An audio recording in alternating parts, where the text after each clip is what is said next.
અમદાવાદમાં બેફામ બનેલા કાર ચાલકનો આતંક અકસ્માત સર્જ્યા બાદ રાહદારીના જીવ સાથે રમત રમી છે। રાહદારી બોનેટ પર પડી જવા છતાં પણ કાર હંકારી હતી અને પોલીસે તપાસ શરૂ કરી છે। વધુ અપડેટ મેળવીશું સંવાદદાતા ઋત્વિજ પાસેથી। જે ઋત્વિજ, ફરી એક વખત શહેરમાં બેફામ રફતારનો કહેર।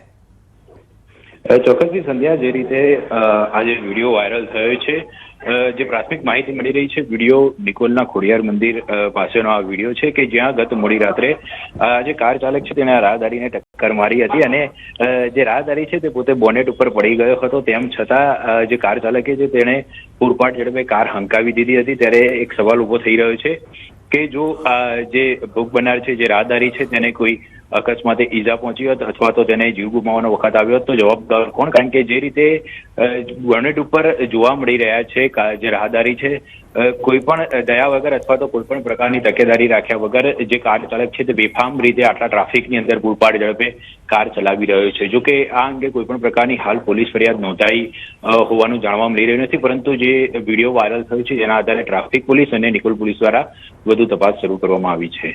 જી, આપનો આભાર। સુરતના યોગી ચોક વિસ્તારની સરસ્વતી વિદ્યા સંકુલમાં વિદ્યાર્થીઓને અભ્યાસ પ્રત્યે પ્રેરણા આપતી ઘટના સામે આવી છે। આ શાળામાં વિદ્યાર્થીઓ વચ્ચે પરીક્ષા આપવા એક 65 વર્ષના દાદા પહોંચ્યા। 65 વર્ષના દાદાએ શિક્ષણ પ્રત્યેની પોતાની અદમ્ય લાગણીને સાબિત કરતા ગુજરાતી વિષયની પરીક્ષા આપી અને એક અનોખું ઉદાહરણ પૂરું પાડ્યું। અને આ દાદાનો અભ્યાસ ઘણા વર્ષો પહેલા કેટલીક પારિવારિક અને આર્થિક પરિસ્થિતિઓના કારણે અધૂરો રહી ગયો હતો। કેટલીક જવાબદારીઓ નિભાવતા તેઓ લાંબા સમય સુધી પરીક્ષા આપી શક્યા નહીં, પરંતુ તેઓએ પરીક્ષા આપવાનો દ્રઢ નિર્ણય કર્યો। 61 साल गुजराती परीक्षा के एग्जाम देने के लिए